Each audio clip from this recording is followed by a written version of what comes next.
grabando. Bueno, vamos a dar inicio a nuestro debate, ¿cierto? Este debate tiene que ver, vamos a debatir indicadores sociales, ¿cierto? Haciendo un énfasis en la pobreza y en la lectura de voz llamada hacia un sistema de indicadores sociales. En la primera pregunta que sugiere la guía de actividades para iniciar el debate es comentar acerca de las bondades o desventajas de de la medición de la pobreza, teniendo en cuenta la percepción, ¿cierto? Yo voy a empezar. Creo que son más las desventajas que las ventajas realmente. Creería que como ventajas podríamos mencionar una en especial, y es que teniendo en cuenta la percepción a la hora de medir la pobreza, nosotros podemos conocer como más detalles del indicador, ¿cierto? Porque los análisis cuantitativos por sí solos solo nos arrojan una serie de datos que nos llevan a tomar decisiones en base a estadísticas, pero los datos cualitativos nos dan luces acerca de en realidad qué está pasando. Entonces creía que esa es una ventaja en cuanto a la utilización de la percepción como indicador de pobreza, ¿cierto? A la hora de medir la pobreza. Y las desventajas son muchas, ¿no? Porque nos dejaríamos llevar mucho por la subjetividad de la, digamos, de la medición cualitativa, lo cual aumenta el grado de incertidumbre, y una política pública, que es a la final la finalidad de medir un indicador de ese tipo, es el cumplimiento de una política pública, no puede darse el lujo de tener muchas imprecisiones, ¿cierto? Porque en la medida de que se tengan más imprecisiones, en la medida de que el grado de incertidumbre sea mayor a la hora del cumplimiento de una política pública, esta puede resultar ser un poco imprecisa. Max Weber decía que la subjetividad tiene que ver con la intencionalidad de la persona, y la intencionalidad de la persona, dentro de esta intencionalidad están inmersas muchas cosas, por ejemplo, el estado emocional, algunos eventos coyunturales. Entonces, a la hora de hacer entrevistas cualitativas, le preguntamos a una persona qué piensa acerca de la pobreza, y se va a ver llevado por todas esas pasiones. Entonces nos va quizás a dar una información que no es tan verídica o tan concisa. Yo creería que lo importante de eso entonces es articular las entrevistas cuantitativas con las entrevistas cualitativas, para que en conjunto se puedan tomar las mejores decisiones para el cumplimiento de las políticas públicas. Yo creo que le vamos a dar la palabra entonces a mi siguiente compañera, que la veo aquí en pantalla, que es Rosa. Rosa, ¿tú qué piensas acerca de la pregunta? Bueno, yo pienso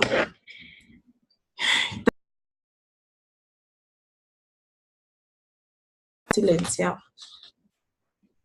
¿Ya? También pienso que tiene demasiadas desventajas la medición de la pobreza, porque siempre miran lo material, ¿no? Siempre por fuera, lo que tienen en la casa, por ejemplo, el trabajo. Estaba leyendo que miden, por ejemplo, que una persona que con 187,000 pesos puede hacer un mercado familiar para 4 personas, y eso está bien. Ya lo estaba empezando a sacar de la línea de pobreza, cuando sinceramente son cosas muy, pero muy básicas, que no cubren lo que es una alimentación regulada o buena que debe tener una persona. Y eso solo mide lo económico. Esa sería una desventaja. Y pues una ventaja es que se esfuerzan también en que con esas encuestas que hacen, se esfuerzan para que esa necesidad que tiene la comunidad o que tiene ese hogar sea mejorado a través de las políticas públicas, aunque sea hecho por encima, muy, muy por encima de lo que en realidad la comunidad o el hogar necesita. Listo. Muchas gracias, Rosa. Entonces continuamos ahora con Liliana. Liliana, ¿tú qué observación tienes acerca de la pregunta? A mí me parece que estoy de acuerdo contigo en el hecho de que los estudios se deben complementar con encuestas cualitativas y cuantitativas, ya que la subjetividad de las personas puede, digamos, viciar un poco la investigación, ya que cada persona, cada individuo, cada familia va a tener una percepción diferente y no necesariamente que se ajuste a una realidad globalizada de la comunidad que se está estudiando. Por ejemplo, hay personas, ahí también se decía que la subjetividad también debe tenerse en cuenta qué es pobreza para esa persona, ¿no? O sea, cómo utiliza sus gastos, en qué invierte, cuál es su percepción de vida o de calidad de vida, ¿sí? Y realmente también estudiar cuáles son sus ingresos, cómo logra esos ingresos, cuántas personas viven y el entorno en donde están viviendo, cómo es su habitación, si hay sobrepoblación o realmente están viviendo, tienen una cierta calidad de vida o no. Porque realmente allí sí se haría algo mucho más objetivo y no decir, ay, no, si es que yo quiero tener una casa más grande, ¿sí? Ahí la subjetividad puede viciar un poquito el estudio que se quiera lograr. Muchas gracias, Liliana. Vamos con John. John, tú aquí, ¿tú qué puedes opinar de la pregunta que estamos haciendo? Bueno, gracias. Yo creo y estoy de acuerdo con ustedes en muchos de los puntos que han abordado. Creo que primero tenemos que saber cuál es el objetivo de la investigación, hacia dónde queremos lograr, porque eso creo que un tema conceptual, como le dice Liliana, es saber qué es la pobreza, ¿no? O sea, qué identifica a la persona cuando se siente pobre o qué es pobre. Y esos datos cuantitativos o cualitativos que estemos logrando establecer es por eso, como nos enseñaron en el tema de los métodos utilizados en el tema de la pobreza, según vos, que hablaba sobre el método de ingresos o el método de indicadores sociales. O sea, realmente, ¿qué es lo que queremos buscar? ¿Hacia dónde podemos lograr que esos indicadores nos permitan objetivamente lograr que esa política pública llegue a los territorios donde realmente se necesita? O sea, que no sean desde el punto de vista, porque siempre el empirismo genera es que cada uno, desde la percepción que tiene, como dice la pregunta, desde la percepción que cada uno tiene, cómo lo puede abordar. Si es necesidades básicas a través de los servicios públicos, si a veces de satisfacción de una necesidad de comida de los tres, desayuno, almuerzo o comida, o sea, obtener los ingresos necesarios para poder obtener esos beneficios de necesidad de recreación o de vida, de una vida cómoda, de calidad. O sea, yo creo que los indicadores sociales nos van a permitir eso. O sea, desde la lógica de la aplicación de un instrumento de recolección, ya sea a través de una encuesta o de una entrevista semiestructurada o estructurada, podemos lograr que esos espacios ya objetivos a través de una encuesta, pues es que creo que es donde podemos nosotros tener una fortaleza clara para que esas decisiones que generalmente, no nos digamos mentiras, en nuestro país, desde un escritorio, se toman decisiones sin tener investigaciones claras en el territorio, ir a conocer las necesidades de la gente, ir a buscar esa percepción, ir a buscar es cómo realmente viven, se lograrían unas políticas públicas claras en nuestro país para esa gente que realmente lo necesitan. Y a veces las políticas públicas van es que la gente que es pobre va a seguir pobre. Entonces eso lo que creo que nosotros como sociólogos en este momento nos invita a hacer esa reflexión clara de que nuestras investigaciones que vamos a hacer tengan que ser con esa objetividad clara de que lo que busquemos es suplir las necesidades dentro de una sociedad que está pidiendo a gritos que se hagan unas investigaciones serias con datos serios para tomar decisiones claras. Muchas gracias, John. ¿Alguien tiene, no sé, una réplica o algo que comentar a lo que se ha dicho aquí? No sé si alguien quiere levantar la manito. No, yo estoy de acuerdo también con John en el que los estudios se deben tener en cuenta para la elaboración de las políticas públicas y sociales y que lleguen realmente a las personas que sí se están necesitando esa acción, ¿no? Esa acción social.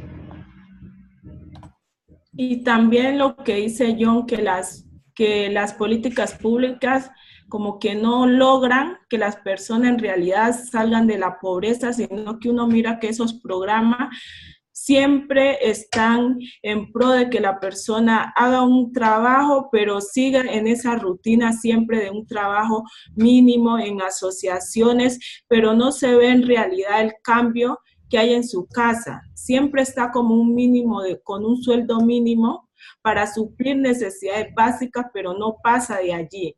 No pasa como para satisfacer necesidades que se podría decir que son gustos que no están enteramente para una política pública, como puede ser que se pueda dar un paseo o que las personas que terminaron el bachillerato puedan realizar una universidad o hacer otras cosas. Perfecto. Bueno, yo quiero agregar, digamos, una de las bondades, porque pues con lo que ustedes dicen, pues uno también va sacando más conclusiones, ¿cierto? Una de las bondades que yo veo es que de la subjetividad en la pobreza es precisamente que a través de un trabajo de campo muy riguroso nosotros podemos llegar a conocer las necesidades puntuales, ¿no? Exactamente qué es lo que está pasando en un territorio para que a través de una entrevista cuantitativa podamos direccionar mejor las políticas públicas, que ese es más o menos el objetivo que se pretende pues con todos los análisis que se puedan hacer, y más con un indicador tan importante pues como es el indicador de la pobreza. Continuemos entonces con el debate.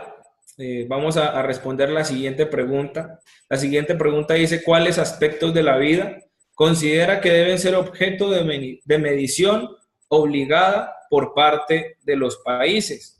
Entonces, yo quiero que la pregunta, en el orden de mi pantalla, siga entonces la señorita Rosa.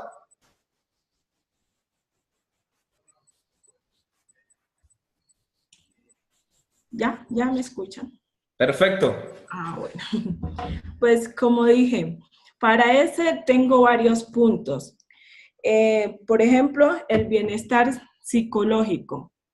Que se averigüe cómo está la persona psicológicamente para llegar a alcanzar sus objetivos, para salir de esos indicadores de pobreza que tiene estipulado la CEPAL, ¿no? Porque muchas veces lo psicológico hace que uno o rinda para alcanzar sus logros o se apague y muchas veces podríamos decir que muchas personas llegan al suicidio por ese cansancio que tienen y por esa poca atención que tienen de parte de las entidades públicas también o de la familia, esa carga tan grande que tienen. Voy a cortar porque el tiempo está acabando. Muchas gracias, Rosa. Continuamos entonces con Liliana. Como habíamos comentado, a mí me gustaría también que tengan en cuenta en las políticas sociales la reinserción a la sociedad de las personas que están en las cárceles, porque realmente allí no se está haciendo un trabajo juicioso en donde las personas que llegan allí aprendan a hacer algún oficio o alguna actividad que les permita volver a cumplir pues con las leyes. Incluso yo veo allá que, porque he hecho un trabajo juicioso allá en las cárceles, que allá se permite, digamos, el consumo de marihuana. O sea, no hay una reinserción incluso de esa cultura, de no recaer. Y las personas vuelven y caen y salen a las calles. Las personas están ansiosas de salir a la calle, pero a los meses vuelven. Entonces, sería muy bueno que tengan un estudio juicioso que tenga en cuenta esta población. Muchas gracias, Liliana. John, ¿tú qué opinas?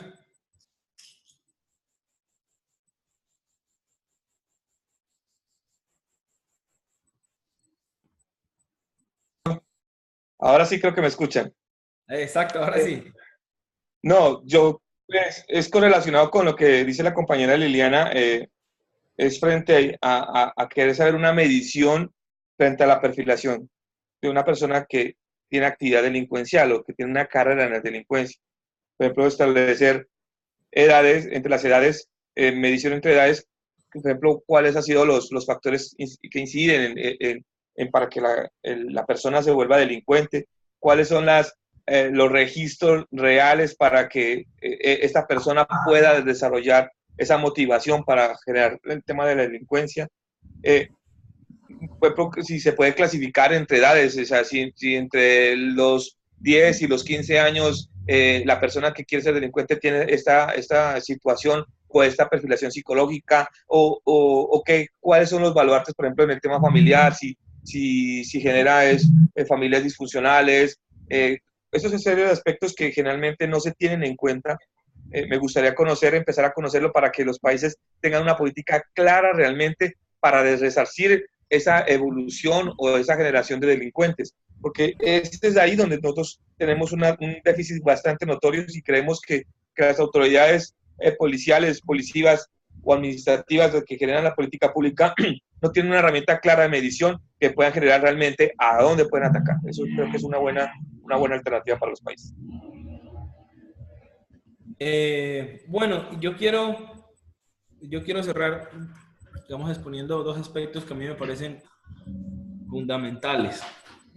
Por un lado, pues esto es un tanto más, voy hacia el deseo, ¿no? Porque no puede ser muy real, y es el hecho, o quizás no lo tengan tan en cuenta, y es el hecho de que para el cumplimiento de una política pública es esencial la participación de las personas a las cuales se les piensa suplir la necesidad. Entonces, para mí sería muy importante que se mida el grado de satisfacción de las personas frente a las políticas públicas. Para así uno poder determinar si las políticas públicas realmente van a suplir las necesidades que las personas realmente desean. Y por otro lado, conforme se va estableciendo la política pública, medir qué tan grado de cumplimiento está teniendo en su desarrollo. Eso me parece fundamental. Y por otro lado, me parece que se debe tener en cuenta el medio ambiente. La interacción entre persona y medio ambiente es vital. Si hablamos de la vida, lo único que nos va a sostener en este planeta es un equilibrio entre la interacción hombre-naturaleza. Si no hay ese equilibrio, pues sencillamente no hay vida. Y es clave medir y estudiar cómo está esa interacción entre hombre y naturaleza. ¿Realmente está equilibrado? ¿Realmente el desarrollo industrial que muchas veces busca un desarrollo en el bienestar social, porque muchas de las prácticas que se hacen son para buscar realmente un beneficio, ¿cierto? Muchas veces para financiar las políticas públicas, como las regalías obtenidas por el petróleo. Pero hay que ver qué tan beneficioso es para las personas el uso que se le está dando a la obtención de los recursos. Eso me parece que es clave a la hora digamos, de establecer una política, pues una política de la vida. No sé si alguien más tiene alguna réplica o continuamos. Continuemos porque tenemos solo 3 minutos ya. Creo que nos podemos extender hasta los 25 minutos, así que... Pero por el programa, no cierto. Ok. Perfecto, perfecto. Entonces, vámonos a la última pregunta.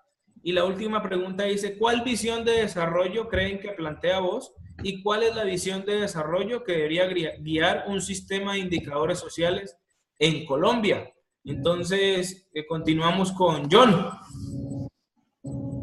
Yo creo que según el planteamiento que se está realizando por la lectura que nos plantean, yo creo que el sistema de indicadores en Colombia, inclusive por el tema del DANE frente al censo, yo creo que eso tendría que cambiar muchísimo, porque como lo dijiste tú en este momento, el impacto que generan esas numeraciones, esos datos, esas cifras que se generan ahí, realmente dónde van a parar. O sea, creo que los colombianos no tenemos claro realmente qué se hace, porque eso inclusive hubo una desinformación clara, porque realmente esas cifras se desarrollan por un grupo seleccionado de personas que no son de todo acceso, y por eso hay una desconfianza total generalizada, y creo que ese es uno de los puntos de partida para que podamos tener en cuenta que esos datos del DANE realmente qué se hace y qué impacto tienen realmente en la población.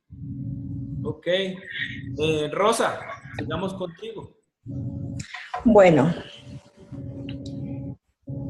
pues más o menos como dice John, que las encuestas deberían tener en cuenta a todas las familias, y dentro de esa familia a cada individuo, como no hacer la entrevista global, sino como a cada familia lo que siente, lo que aporta, la educación que tiene para aportar a esa familia que salga de la pobreza. Listo. Liliana, ¿tú qué opinas? Pues yo estoy de acuerdo con John en cuanto que esos estudios qué tan juiciosos son, qué tan reales son, porque cuando salen los indicadores de desempleo en Colombia dicen, no, ha disminuido el desempleo, pero entonces, ¿cómo están calificando el empleo? Lo están calificando como el empleo que es con todas de la ley, o también están teniendo en cuenta el subempleo. Y realmente, si se está catalogando las ventas ambulatorias como trabajo formal, ¿sí? Formal. Entonces, ahí es la parte que uno dice realmente cómo se está llevando esas investigaciones, cuáles son los parámetros que se tienen para esos estudios, y realmente si se están teniendo en cuenta todos los aspectos que se requiere para poder dar una solución real a los indicadores sociales que se están estudiando. Queda menos de un minuto, compañero, para que alcance a hablar y quede grabado. Listo. Bueno, yo voy a responder las dos preguntas así muy rápido. Bueno, para vos, digamos que el sistema de indicadores sociales él lo define, digamos, en base a tres indicadores: el nivel de salud, el nivel nutricional y el nivel educativo. Él utiliza, bueno, una serie de cálculos, ¿cierto? Para determinar, digamos, cuál es el grado de conformidad frente